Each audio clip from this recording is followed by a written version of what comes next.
বেশ কিছুদিন আগেই শেষ হয়েছে চলতি বছরের মাধ্যমিক পরীক্ষা। লোকসভা নির্বাচনকে কেন্দ্র করে এই বছরের মাধ্যমিক পরীক্ষা বেশ কিছুটা এগিয়ে নিয়ে যাওয়া হয়েছিল। অন্যান্য বছর মাধ্যমিক পরীক্ষা শুরু হয় ফেব্রুয়ারি মাসের শেষের দিকে কিংবা মার্চের শুরুর দিকে। এর বদলে চলতি বছরের মাধ্যমিক পরীক্ষা শুরু করা হয়েছে ফেব্রুয়ারি মাসের প্রথমে। ফেব্রুয়ারি থেকে চলতি বছরের মাধ্যমিক পরীক্ষা শুরু হয় এবং শেষ হয় 12ই ফেব্রুয়ারি। শোনা যাচ্ছে এপ্রিলেই নাকি বেরোবে মাধ্যমিক পরীক্ষার রেজাল্ট। কোন গুজব নয়, এটা একেবারে কৌশল সূত্রেই এমন খবর পাওয়া যাচ্ছে।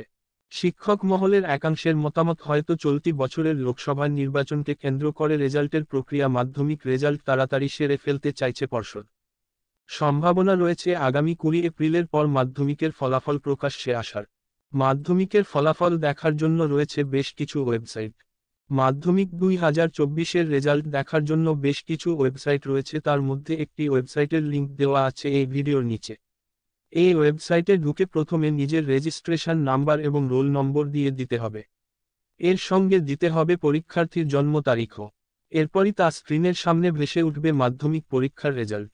পরীক্ষার্থীকে মাধ্যমিক পরীক্ষায় পাশ করতে হলে ন্যূনতম 34% মার্কস পেতেই হবে।